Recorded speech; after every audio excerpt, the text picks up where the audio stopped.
மக்களே, ஒட்டுமொத்த தேசத்திற்கும் ஒரு குட் நியூஸ் என்னன்னா, பெஹல்காம் தாக்குதலில் சம்பந்தப்பட்ட 3 தீவிரவாதிகள் ஜம்மு அண்ட் காஷ்மீர் மாநிலத்தில் ஸ்ரீநகருக்கு அருகே ஒரு காட்டு பகுதியில் பதுங்கி இருந்தவங்களை நம்மளுடைய பாதுகாப்பு படையினர் கொண்டிருக்காங்க. they have been neutralized என்ற ஒரு மகிழ்ச்சியான செய்தி நாடு முழுக்க இப்போது பேசப்பட்டு கொண்டிருக்கிறது. ஏனென்றால் இது வரைக்கும் பார்த்தீங்கன்னா, என்னதான் ஆபரேஷன் சிந்தூர் என்ற ஒரு வெற்றிகரமான ஆபரேஷனை இந்தியா நடத்தி முடித்திருந்தாலுமே, இந்தியாவுடைய ஒரு மிலிட்டரி மைட் உலகத்திற்கு நம்ம ஒரு மெசேஜ் சொல்லியிருந்தாலுமே, நம்மளுடைய அப்பாவி பொதுமக்களை கொன்ற அந்த தீவிரவாதிகள் இன்னுமே சுட்டு வீழ்த்தப்படவில்லை என்ற ஒரு ஆதங்கம் ஒட்டுமொத்த தேசத்திற்கும் இருந்தது. அது இப்போது பெஹல்காம் ஹாஸ் பீன் கம்ப்ளீட்லி அவெஞ்ச்டு. ஏனென்றால் இதுக்கு முன்னாடி பார்த்திருப்பீங்க, காங்கிரஸ் ஆட்சி காலத்தில் எப்போதெல்லாம் தீவிரவாத தாக்குதல் நடக்கிறதோ அப்போதெல்லாம் it goes unavenged. For every Pahalgam now there will be an operation Sindoor and இந்த ஆபரேஷனுக்கு ஆபரேஷன் மகாதேவ் என்ற ஒரு பேர் வச்சிருக்காங்க. ஸோ பெஹல்காம் தாக்குதலில் சம்பந்தப்பட்ட மாஸ்டர் மைண்டாக செயல்பட்ட ஹசீம் மூசா எனப்படக்கூடிய சுலைமான் என்பவன் தான் இந்த மாஸ்டர் மைண்ட் என்று சொல்லப்படுது. அவன் இந்த ஒரு ஆபரேஷன் மகாதேவ்ல சுட்டு வீழ்த்தப்பட்டிருக்கிறான். ஸோ இந்த மாஸ்டர் மைண்டோட சேர்த்தே அபு ஹம்சா மற்றும் யாசிர் என்ற மற்ற இருவரும் சேர்த்து தான் கொல்லப்பட்டிருக்காங்க என்பதை நிறைய சோர்சஸ் சொல்லிக்கிட்டு இருக்காங்க. இன்னுமே நமக்கு அதிகாரப்பூர்வ கன்ஃபர்மேஷன் என்பது இன்னும் ஒரு சில மணித்துளிகளில் வந்துவிடும். ஒன்ஸ் அகைன் நம்மளுடைய பாதுகாப்பு படையினர் ஹவு தே ஆர் கேப்பபிள் என்பதை நிரூபிச்சிருக்காங்க. நீங்க எங்க வேணா பதுங்கி இருக்கலாம். இந்த இந்தியன் ஆர்மியினுடைய ஒரு ட்வீட், நீங்க எங்க இருந்தாலுமே I will find you through the dust and we will destroy you என்று சொல்லியிருப்பாங்க. இவங்க நினைச்சிருப்பாங்க பெஹல்காம் முடிஞ்சு போச்சு, ஆபரேஷன் சிந்தூர் முடிஞ்சு போச்சு, நம்ம இனிமே சுதந்திரமாக சுத்தலாம் என்று நினைச்சிருப்பாங்க. ஆனா அவர்களுடைய சர்ப்ரைஸாக இன்று அவர்கள் கொல்லப்பட்டிருக்காங்க. ஸோ இது வந்து பாகிஸ்தானுக்கு ஒரு மெசேஜ் என்னன்னா, இனிமேலும் எங்க மேல கை வைத்து விட்டு நீங்கள் சுதந்திரமாக நிம்மதியாக நடமாட முடியாது என்று சொல்லியிருக்காங்க. ஸோ இந்த மாஸ்டர் மைண்ட் நான் சொன்னேன் இல்லையா, அந்த பெஹல்காம் தீவிரவாத தாக்குதலுக்கு மாஸ்டர் மைண்டாக இருந்த அந்த நபர் இதுக்கு முன்னாடி பாகிஸ்தானுடைய பாதுகாப்பு படையில பணியாற்றிருக்கான் அப்படிங்கிறது தான் நமக்கு கிடைக்கக்கூடிய செய்தியாக இருக்கு. நம்ம பெஹல்காம் தாக்குதல் நடந்த போதே இந்த செய்தியை சொல்லியிருந்தோம். ஆனா இப்ப பாத்தீங்கன்னா, நம்மளுடைய முன்னாள் உள்துறை அமைச்சர் மாண்புமிகு ப. சிதம்பரம் அவர்கள் ஒரு கேள்வி கேட்டிருக்காரு. பெஹல்காம் தீவிரவாத தாக்குதல் செய்தவங்க எப்படி பாகிஸ்தானை சேர்ந்தவங்க தான் என்று முடிவுக்கு வந்துடுறீங்க என்ற ஒரு கேள்வியை கேட்கிறாரு. அதுவும் ஒரு ரெப்யூட்டட் ஊடகத்தில் உட்கார்ந்துகிட்டு இந்த மாதிரி ஒரு கேள்வி கேட்கறாங்கன்னா, this exposes the anti-national agenda of Congress. They are unwilling to disclose what the NIA has done all these weeks. Have they identified the terrorists, where they came from? When, for all we know, they could be homegrown terrorists. Why do you assume that they came from Pakistan? There's no evidence of that. நம்ம அப்படியே இப்ப பின்னோக்கி பார்த்தோம்னா, அப்படியே குரோனாலஜிக்கலா உங்களுக்கு ஞாபகம் இருக்கான்னு பாருங்க. பெஹல்காம் தாக்குதல் நடந்த பொழுது நம்மளுடைய பாதுகாப்பு படை 3 பென்சில் ஸ்கெட்சை வெளியிட்டாங்க. பென்சில் ஸ்கெட்சை வெளியிட்டு இவங்க தான் தீவிரவாத தாக்குதலை செய்தவங்க, இவங்களை பத்தி தகவல் தெரிஞ்சா கொடுங்க என்று பென்சில் ஸ்கெட்ச் வெளியிட்டாங்க இல்லையா. அந்த பென்சில் ஸ்கெட்ச்ல இருந்த ஒருவன் தான் இன்னைக்கு செத்துருக்கான். இவன் பாகிஸ்தானுடைய பாதுகாப்பு படையில பணியாற்றிருக்கான் என்ற ஒரு தகவலை அப்போதே ஆதாரப்பூர்வமாக வெளியிட்டிருப்பாங்க. ஆனா இப்ப பாருங்க, ப. சிதம்பரம் என்ன சொல்றாரு, பாகிஸ்தான்ல இருந்தா பெஹல்காம் தாக்குதலை நடத்தியவர்கள் வந்திருப்பாங்கிறது எப்படி கேரண்டியா சொல்றீங்கன்னு கேட்கிறாரு. இவரிடம் நம்ம என்ன சொல்றது, நான் கொஞ்சம் நாகரிகம் கருதி வார்த்தைகளை கட்டுப்படுத்தி கொண்டு உங்களிடம் விட்டு விடுகிறேன். ப. சிதம்பரத்தை என்ன வார்த்தையை சொல்லி அழைக்கலாம் என்ற ஒரு பதில நீங்களே கமெண்ட்ஸ்ல சொல்லுங்க.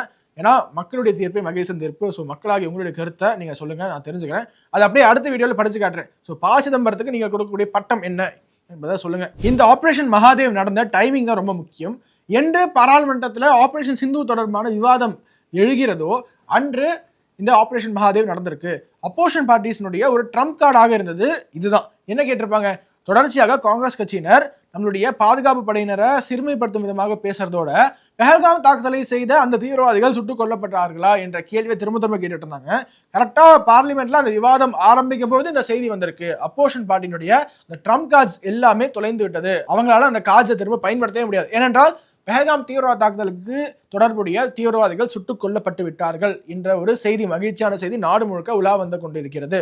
ஸோ அப்போ பார்லிமெண்ட்ல இவங்க என்ன பேசுவாங்க அதான் கேட்கிறேன். இன்னைக்கு பாத்தீங்கன்னா பார்லிமெண்ட்ல அப்போசிஷன் பார்ட்டிஸை ப்ரூட்டலா எக்ஸ்போஸ் பண்ணியிருக்காரு நம்மளுடைய ராஜ்நாத் சிங் அவர்கள் இன்று விரிவாக ஹிந்தியில ஒரு ஸ்பீச் கொடுத்திருக்காரு. ஆபரேஷன் சிந்து தொடர்பாக நிறைய விவாதங்களுக்கு, நிறைய கேள்விகளுக்கு பதில் அளிச்சிருக்காரு.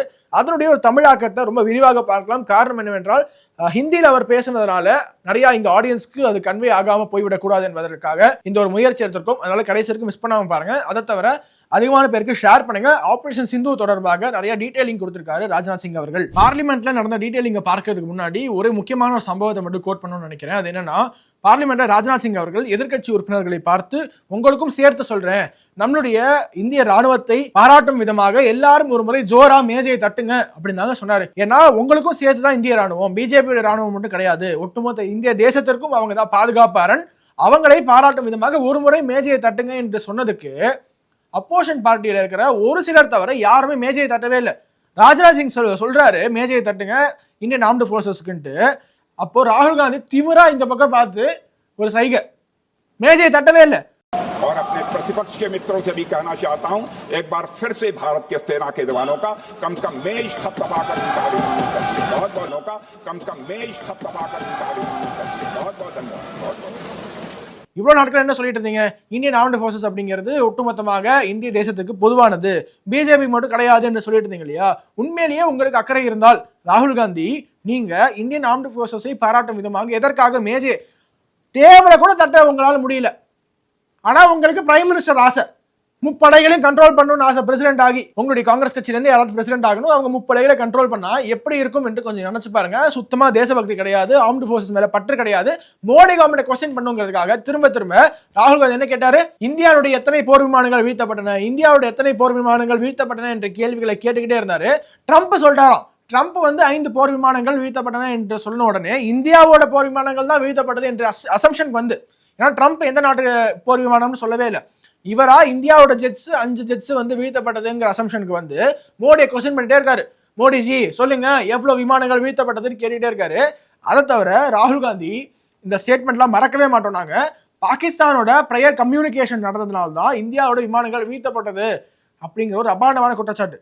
பாகிஸ்தானோட முன்னாடி பேசி வச்சுக்கிட்டோமா, நான் அடிக்கிற மாதிரி அடிக்கிறேன், நீ தடுக்கிற மாதிரி தடுன்னு பேசி வச்சுக்கிட்டோமா, அதனாலதான் இந்தியாவுடைய போர் விமானங்கள் வீழ்த்தப்பட்டது அப்படிங்கிற ஒரு ஆதாரமற்ற குற்றச்சாட்டு வைக்கிறீங்களே. ஆமா, உங்ககிட்ட இருந்து தேசபக்தி எதிர்பார்ப்பது எங்களுடைய தவறு தான். இது எதற்காக மீண்டும் மீண்டும் சொல்றோம்னா, நாட்டு மக்களிடையே உங்களை எக்ஸ்போஸ் பண்ணியே ஆக வேண்டும். இன்னுமே ஒரு சில பேர் நீங்க உண்மையிலேயே தேசபக்தி இருக்கிறவரு, பிரதமராகி நாட்டுக்கு சேவை புரிவீங்க அப்படிலாம் நம்பிக்கிட்டு இருக்காங்க. அவங்களுக்குலாம் சொன்னாதானே புரிய வரும். நீங்க திருத்த மாட்டீங்க, அவங்களையாவது திருத்துவோம் என்ற ஒரு முயற்சி தான். அதை தவிர பாத்தீங்கன்னா ராஜ்நாத் சிங் அவர்கள் இன்னைக்கு ரொம்ப டீட்டெயிலாக பேசியிருக்காருன்னு சொன்னேன் இல்லையா? எடுத்தோடனே அவர் ஸ்ட்ரெயிட் டு த பாயிண்ட் போறாரு. பெஹல்காம் தாக்குதலுக்கு பிறகாக ஆபரேஷன் சிந்தூர் ஆனது சரியாக மே 7ஆம் தேதி நள்ளிரவுல 1:05க்கு தொடங்கப்பட்டது. சரியாக 22 நிமிடங்கள் தான் அந்த ஆபரேஷன் சிந்தூர் ஆனது ஆரம்ப கட்டத்துல நடத்தப்பட்டது. அதற்குள்ளேயே 9 ஹை வேல்யூ டார்கெட்ஸை டார்கெட் பண்ணி நம்ம ப்ரிசைஸா அட்டாக் பண்ணியிருக்கோம். அதுல 7 டார்கெட் கம்ப்ளீட்டாக டெஸ்ட்ராய்டு என்கிற ஒரு பெருமை மிகு கருத்தை சொல்றாரு அந்த இடத்துல ஆதாரப்பூர்வமாக. அதுக்கு ஒரு ரிட்டாலியேஷன் கொடுக்கும் விதமாக பாகிஸ்தான் என்ன பண்ணுதுன்னா, மே 10ஆம் தேதியிலிருந்து அவங்க தொடர்ச்சியாக மிசைல்ஸ் மூலமாக, ட்ரோன்ஸ் மூலமாக, இன்னும் பல்வேறு ஆயுதங்களை கொண்டு இந்தியாவுடைய ஏதாவது ஒரு அசட்டை டேமேஜ் பண்ணிட மாட்டோமா என்று அவங்க அட்டாக் பண்ணிக்கிட்டே இருந்திருக்காங்க. But proudly we are saying, ஒரே ஒரு அசட் கூட இந்தியாவுடைய அசட், மிலிட்டரி அசட்டாக இருக்கட்டும் இல்லை பொது ப்ராப்பர்ட்டி எதுவுமே டேமேஜே ஆகலை, எல்லாத்தையுமே இந்திய ராணுவம் இன்டர்செப்ட் பண்ணி அழிச்சிட்டாங்க என்று அவர் மீண்டும் பதிவு பண்றாரு. காரணம் என்னன்னா, கேட்கறாங்கல்ல எவ்வளவு அது வீழ்த்தப்பட்டது, இந்தியாவுக்கு என்ன சேதம், இந்தியாவுக்கு என்ன சேதம், இந்தியாவுக்கு என்ன சேதம் என்று கேட்டுட்டே இருக்காங்க இல்லையா? இதற்கும் சேர்த்து அவர் பதிலளிச்சிருக்காரு. என்னன்னா, நீங்க திரும்ப திரும்ப என்ன கேட்கறீங்க, இந்தியாவுக்கு என்ன சேதம், இந்தியாவுக்கு என்ன சேதம் தான் கேட்கறீங்களே தவிர, என்னைக்காவது ஒரு நாள் எதிரிகளுடைய எவ்வளவு டார்கெட்ஸ் நம்ம தரைமட்டமாக்கி இருக்கோம், எதிரிகளுடைய எவ்வளவு விமானங்கள் சுற்றி வீழ்த்தப்பட்டிருக்கு, எதிரிக்கு என்ன டேமேஜ்னே பேசாம இந்தியாவுக்கு டேமேஜ், இந்தியாவுக்கு டேமேஜ், இந்தியாவுக்கு டேமேஜ் என்று திரும்ப திரும்ப கேட்கறீங்களே, உங்களுடைய நோக்கம் என்ன என்று டு த பாயிண்ட் பிரிசைஸா காங்கிரஸ் பார்ட்டியும் ஒட்டுமொத்த எதிர்கட்சியும் டார்கெட் பண்ணி அடிச்சிருக்காரு ராஜ்நாத் சிங் அவர்கள். எதிர்கட்சிகள் மீண்டும் மீண்டும் சொல்லிட்டு இருக்கக்கூடிய ஒரு முக்கியமான குற்றச்சாட்டு, நரேந்தர் சரண்டர் என்று யாரு ட்ரம்ப் இருக்கார் இல்லையா, அவர் மோடி கிட்ட சொல்லிட்டாராம். மோடி ட்ரம்பினுடைய பிரஷர்னால தான் சீஸ்ஃபயர்க்கே ஒத்துக்கிட்டாரு, மோடிக்கு முதுகெலும்பு கிடையாது, இந்திரா காந்தி தெரியுமா என்று அதே திரும்ப திரும்ப சொல்லிட்டு இருக்காங்க.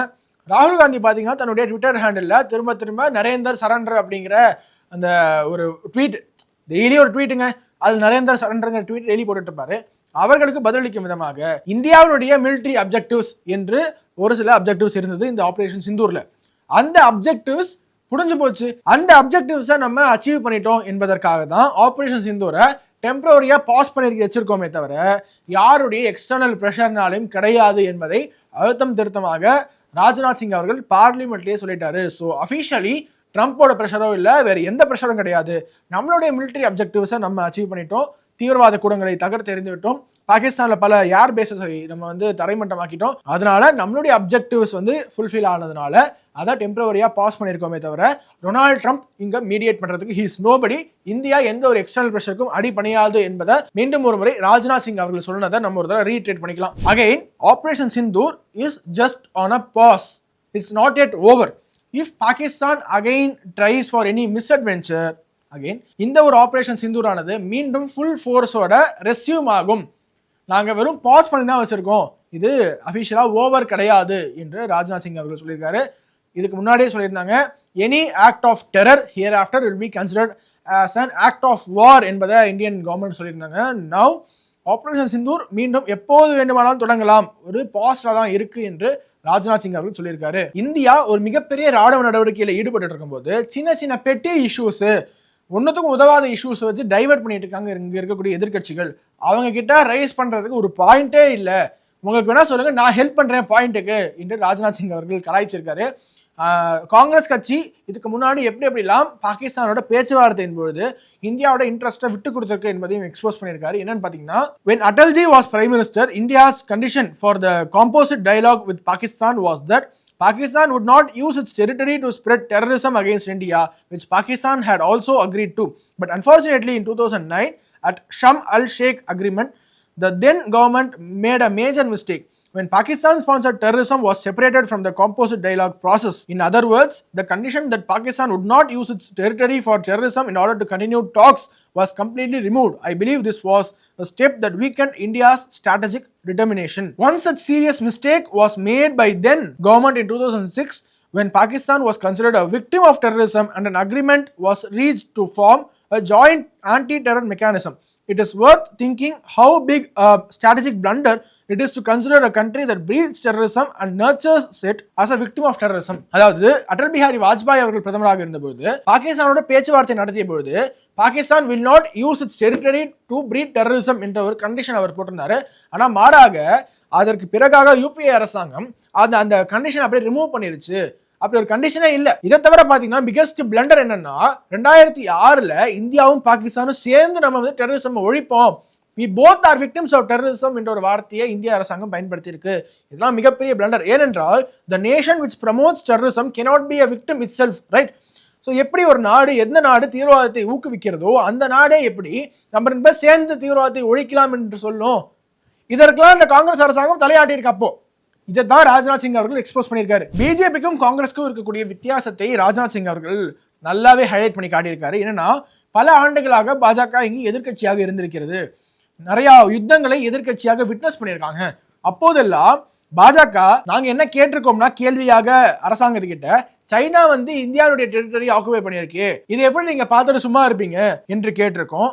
அதை தவிர நம்மளுடைய சோல்ஜர்ஸை ஹியூமிலியேட் பண்றாங்களே, இதற்கு உங்களுடைய பதில் என்ன என்று கேட்டிருக்கோமே தவிர என்றுமே நம்மளுடைய டேங்க்ஸ் எவ்வளவு வீழ்த்தப்பட்டிருக்கு, நம்மளுடைய போர் விமானங்கள் எவ்வளவு வீழ்த்தப்பட்டிருக்கு என்று திரும்ப திரும்ப கேட்டது கிடையாது. ஏனென்றால் we do not value machines, we value human lives and we value the nation என்பதை சொல்லியிருக்காரு. நீங்க பாருங்க, எப்பவுமே பாஜக எதிர்கட்சியாக இருந்தபோது ஆன்டி நேஷனல் போர்சஸோட கை கோர்த்தது கிடையாது, ஆன்டி நேஷனல் ஸ்டேட்மெண்ட்ஸ் விட்டது கிடையாது, போர் சூழல்ல அரசாங்கத்தோட தோளோடு தோல் நின்றுருக்கு, எப்பவுமே பெட்டி பாலிடிக்ஸ் பண்ணது கிடையாது. ஆனா காங்கிரஸ் கட்சி போன்ற கட்சிகள் எதிர்கட்சியில் இருக்கும் போது மட்டும்தான் இங்கு ஆன்டி நேஷனல் ஸ்டேட்மெண்ட்ஸ் நம்மளால பார்க்க முடியுது. நம்மளுடைய கவர்மெண்ட்டை கொஸ்டின் பண்றதும் சரி, அல்லது பாதுகாப்பு படையவே சிறுமைப்படுத்தி பேசக்கூடிய ஒரு நிகழ்வுலாம் காங்கிரஸ் கட்சி போன்ற கட்சிகள் இங்கு எதிர்கட்சியாக இருந்த போது மட்டும்தான் நடந்திருக்கு. பாகிஸ்தானுடைய ஒரு அஜெண்டாவாகவே என்ன இருந்ததுன்னு பாத்தீங்கன்னா, அபிஷியலாகவே பார்லிமெண்ட்லயே அவங்க சொல்லியிருக்காங்க, bleed India with 1000 cuts, bleed India with 1000 cuts.